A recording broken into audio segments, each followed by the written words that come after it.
जय हिंद दोस्तों, मैं दीपक सर। मैं आप सभी के बीच लेकर आ गया हूँ क्लास 10 का एनसीईआरटी मैथ सॉल्यूशन चैप्टर 6 त्रिभुज यानी ट्रायंगल 6.1 आज आपको मैं बताऊंगा। ठीक है, तो अच्छी तरह से देखिएगा। ठीक है, तो देखिए सबसे पहला क्वेश्चन कहा गया है कि कोष्टकों में दिए गए शब्दों में से सही शब्दों का प्रयोग करते हुए रिक्त स्थान को भरिए।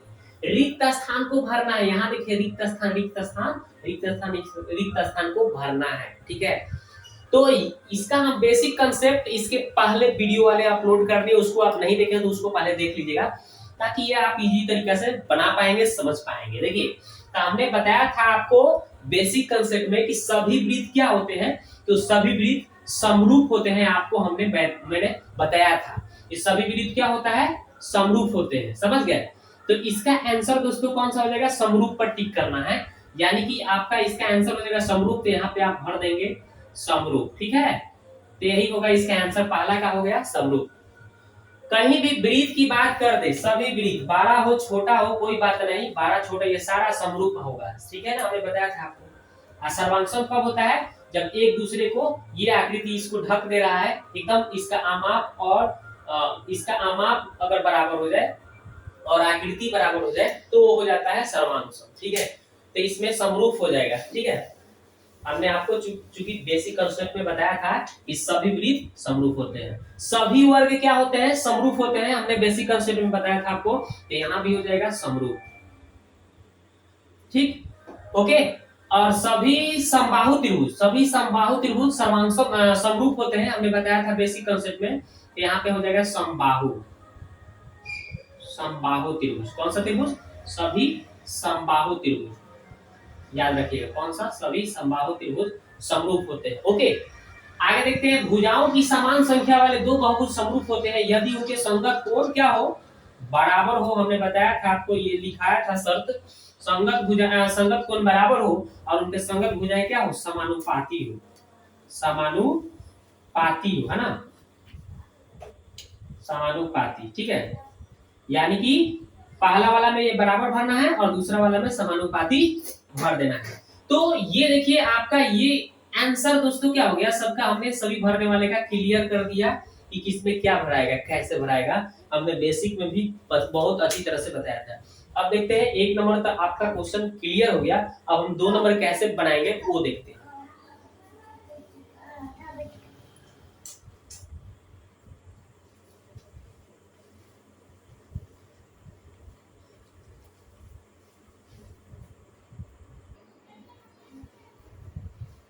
तो अब देखिए दोस्तों, क्वेश्चन नंबर हम लोग 2 और 3 का सॉल्यूशन देखेंगे। ठीक है, तो चलिए 2 नंबर देखते हैं। सबसे पहले क्वेश्चन नंबर 2 क्या कहा गया है कि निम्नलिखित युग्मों के 2 भिन्न भिन्न उदाहरण दीजिए। पहले हमें समरूप आकृति की उदाहरण देना है, वो भी युग्म के रूप में, यानी 2-2 उदाहरण देना है। ठीक है, उदाहरण देना है। तो पहले हम समरूप आकृति का उदाहरण देते हैं। तो इसका समरूप आकृति का उदाहरण हो जाएगा आपका, ठीक है, तो जैसे समरूप में आ जाएगा आपका एक वृत्त बना लेते हैं, जैसे बड़ा सा। ओके, एक बड़ा सा वृत्त बना लेते हैं, एक छोटा त्रिज्या का वृत्त बना लेते हैं। ठीक है, तो मान लीजिए कि ये थोड़ा बड़ा है और इसको थोड़ा छोटा बना देते हैं। ठीक है, बड़ा या छोटा कुछ भी हो सकता है। जैसे मान लीजिए 2 cm का है और ये मान लीजिए 1 cm का है। ठीक है, तो ये दोनों आकृतियां क्या हो गया, समरूप हो गया। ठीक है, नंबर 1 हमने उदाहरण दे दिया। नंबर 2, जैसे समबाहु त्रिभुज की बात कर ले चाहे वर्ग की बात कर ले, तो चलिए हम वर्ग एक बड़ा सा एक बना लेते हैं। ठीक है, और एक छोटा सा यहाँ वर्ग बना देते हैं। ठीक है, तो ये दोनों आकृतियां क्या हो जाएगा, समरूप हो जाएगा। जैसे मान लेते हैं इसको ए बी सी मान लेते हैं, ए बी सी डी, और इसको मान लेते हैं पी क्यू आर एस। ठीक है, तो ये भी ये हमने 2 समरूप आकृतियां, तो ये भी समरूप हो गया, ये भी समरूप हो गया। तो 2 समरूप आकृतियां का उदाहरण हमने दे दिया। तो पहला क्वेश्चन का सॉल्यूशन मैंने पहला का आंसर हो गया। ए मान लेते हैं इसको बी मान लेते हैं क्योंकि 1 नंबर था। ठीक है, तो ये पहला का आंसर क्लियर हो गया। कह रहा था कि 2 भिन्न भिन्न उदाहरण देना है, अलग अलग उदाहरण देना है। जैसे हमने एक वृत्त उदाहरण दे दिया और एक वर्ग का उदाहरण दिया, जो कि दोनों क्या है, दोनों के दोनों ये भी समरूप है, ये भी समरूप है, बोला गया था आकृति। दोनों उदाहरण देना था भिन्न भिन्न अलग अलग। जैसे वृत्त का एक हमने वर्ग का दे दिया। अब हमें ऐसा 2 आकृति का उदाहरण देना है जो समरूप नहीं हो। चलिए, तो वो हम उदाहरण देते हैं। तो ये आपको क्लियर हो गया ना। ये वाला आपको क्लियर हो गया एक। अब देखते हैं 2 नंबर, जो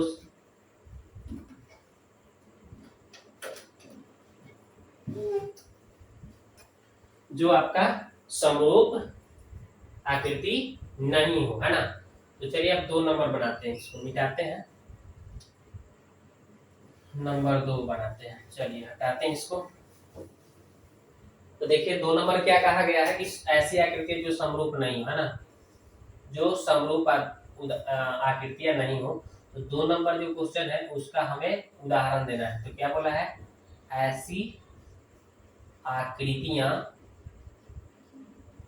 जो समरूप नहीं हो, है ना, समरूप नहीं हो। तो देखिए हमें यहाँ पे उदाहरण लेना है इसका भी। तो उदाहरण नंबर ए ले लेते हैं।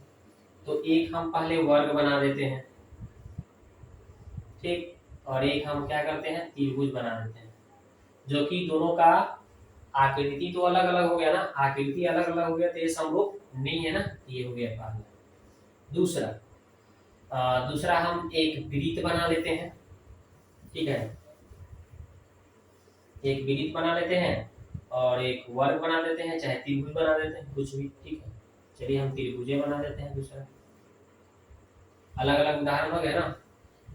तो यहाँ पे देखिए ना, तो ये आपका दोनों क्या हो गया, आकृतियां जो हमने दोनों लिया, जैसे ये पहला वाला एक वर्ग हो गया, एक समबाहु त्रिभुज हो गया, और इसमें एक वृत्त हो गया, ये क्या हो गया, एक समबाहु त्रिभुज हो गया। तो ये दोनों क्या है, दोनों अलग अलग हो गया ना, दोनों अलग अलग है, तो ये दोनों क्या है, समरूप नहीं है। अगर इसका नामकरण करना है तो कर सकते हैं, ए बी सी डी, ठीक है, इसको हम ए बी सी डी मान लेते हैं, ठीक है, राइट।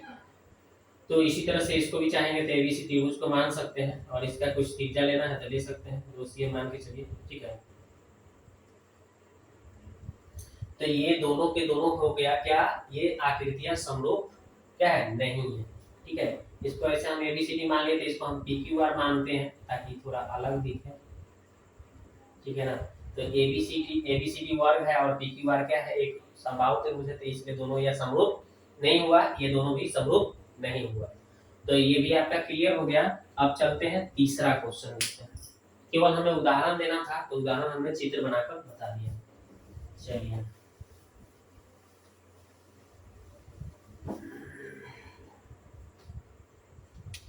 तो अब देखते हैं तीसरा क्वेश्चन, बताइए कि निम्नलिखित चतुर्भुज समरूप है या नहीं। तो ये वाला और ये वाला देखना है, तो हम हल लिखेंगे तीसरा का, ठीक है।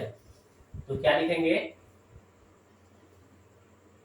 यहाँ पे देखिए P नॉट इज, देखिए यहाँ पे भुजाएं तो समानुपाती हो जाएगा, लेकिन कोण पहले हम कोण देखेंगे। तो कोण देख रहे हैं कि A not equal to A है, ठीक है, मतलब इसमें भुजा तो समानुपाती हो जा रहा है, यानी अगर मान लीजिए PQ बटा PQ निकाल रहे हैं, ठीक है, तो यहाँ पे हमें क्या क्या मिल रहा है, त्रिभुज कौन कौन सा लिख लेता हूँ। एक चतुर्भुज हो गया आपका, चतुर्भुज PQRS में RS, और कौन सा चतुर्भुज आपका मान लेते हैं ABCD में, ये हो गया, ठीक है।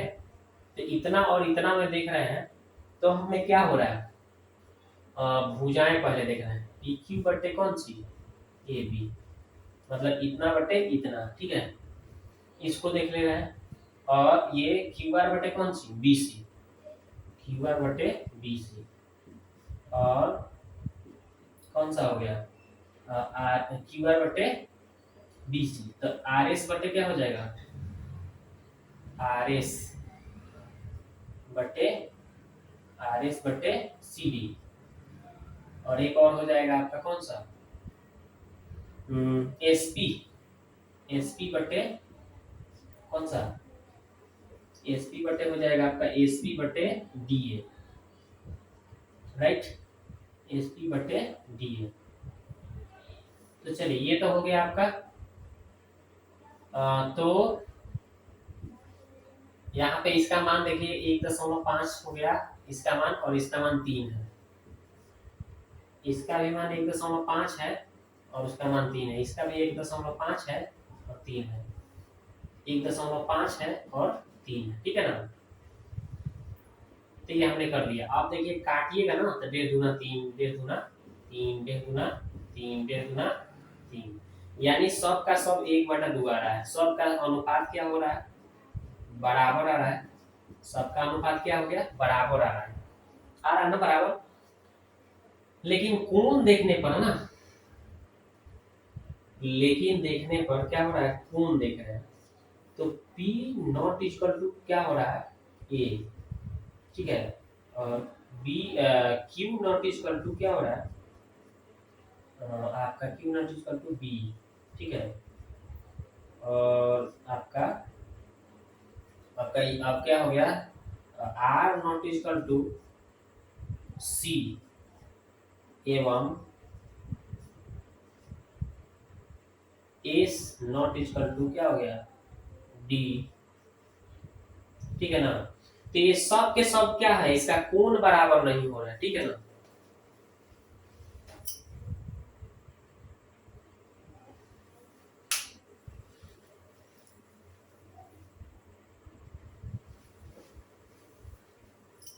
तो दोस्तों यहाँ पे थोड़ा सा आपको नहीं दिख रहा होगा ये दोनों, इसको हम फिर से यहाँ लिख देते हैं।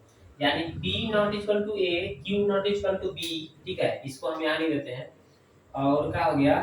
R not equal to C, R not equal to C एवं हो गया आपका कौन सा? S नॉट इक्वल टू क्या हो गया? S not equal to D हो गया, ठीक है। ये दिख रहा होगा, ये यहाँ नीचे नहीं आता है तो इधर लिख दिया, ठीक है। अब दिख रहा होगा,